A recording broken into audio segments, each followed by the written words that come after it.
Hello. এখন সুন্দর কিন্তু সহজ একটি দৃশ্য কিভাবে করা যায় চলো সেটাই দেখা যাক। এই ছবিটা আঁকার সময় আমাদের প্রধান লক্ষ্য হবে কিন্তু সুন্দর করার সাথে সাথে এটাকে খুব সহজে করা। আর তাই সবার প্রথমে স্কেল দিয়ে আমরা পাতার বাঁদিক থেকে ডান দিকে পেন্সিল দিয়ে হালকা করে একটা হরাইজন্টাল লাইন কিন্তু মাঝ বরাবর টেনে নিয়েছি, যাতে করে ছবিটা আঁকতে কিন্তু খুব সুবিধে হবে। বাঁদিকের আঁকা সম্পূর্ণ হয়ে গেলে তারপর আমরা ছবির ডান দিকে এবং ছবির সামনের দিকে অর্থাৎ ফোরগ্রাউন্ডে একটা গাছ আঁকব।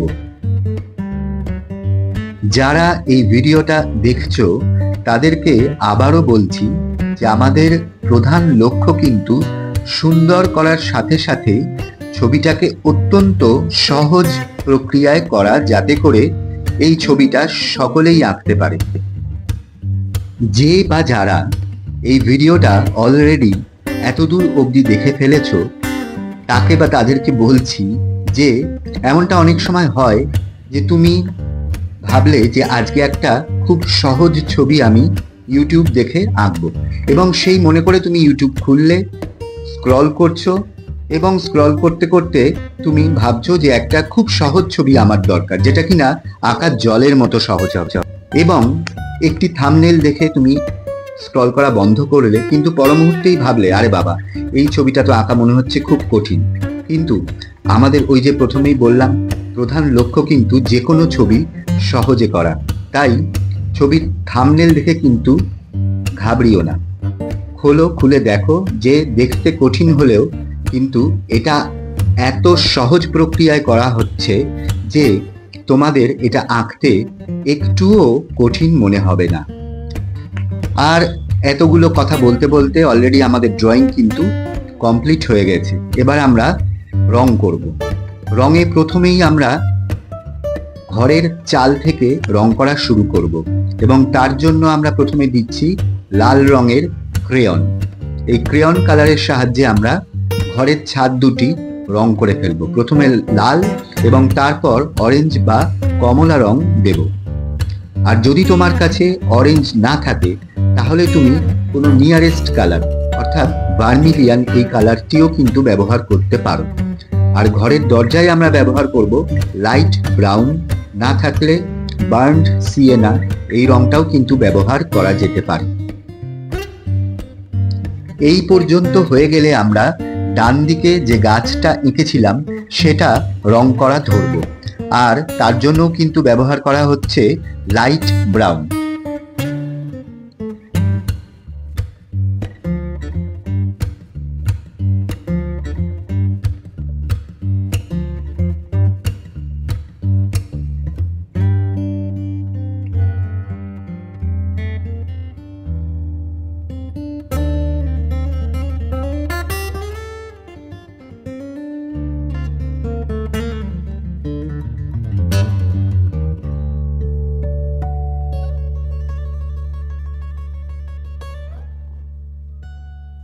লাইট ব্রাউন এই রংটা আমরা গাছের বাঁদিক ঘেঁষে রং করলাম, এবং ডান দিকের কিছুটা অংশ আমরা সাদা ফাঁকা রাখবো, অর্থাৎ পেপার হোয়াইটটা দেখা যাবে।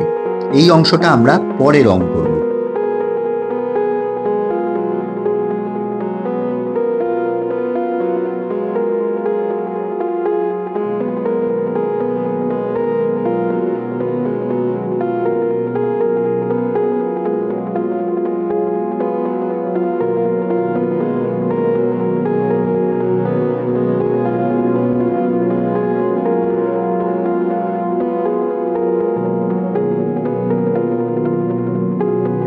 ঘরের দেয়ালে আমরা দিলাম লাইট গ্রে, এবং ঘরের দেয়াল রং করা হয়ে গেলে সবার প্রথমে আমরা পেন্সিলের সাহায্যে যে হরাইজন্টাল লাইনটা টেনেছিলাম, অর্থাৎ ছবির একেবারে শেষের দিকটা, ছবির ব্যাকগ্রাউন্ড, এখানে হরাইজন্টাল লাইনের উপরে অনেক দূরে যে গাছগুলি রয়েছে তার জন্য আমরা ব্যবহার করছি ডার্ক গ্রিন আর তার উপরে দেব এমেরাল্ড গ্রিন।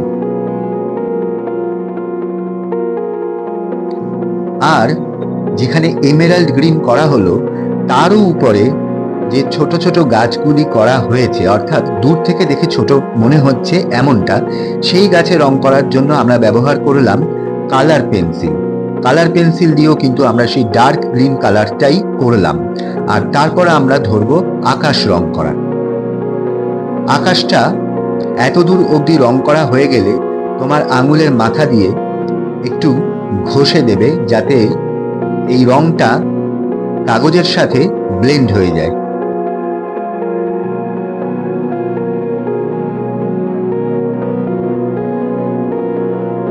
গাছের ডান দিকটা যেখানটায় আমরা পেপার হোয়াইট ফাঁকা রেখেছিলাম, সেখানে আমরা এখন কালার পেন্সিল দিয়ে রং করে নিচ্ছি। এবার ঘর দুটির ঠিক পিছনে যে গাছের অংশ দেখা যাচ্ছে সেখানে আমরা ব্যবহার করছি লাইট গ্রিন এবং তার উপর ব্যবহার করব লেমন ইয়েলো।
ছবিটা তোমাদের কেমন লাগলো অবশ্যই কমেন্ট বক্সে জানিও।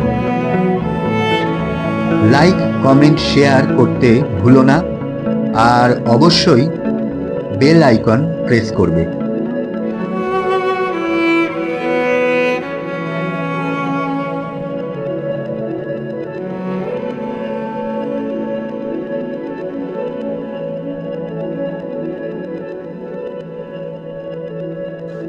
আশা করি তোমাদের ভিডিওটা পছন্দ হবে।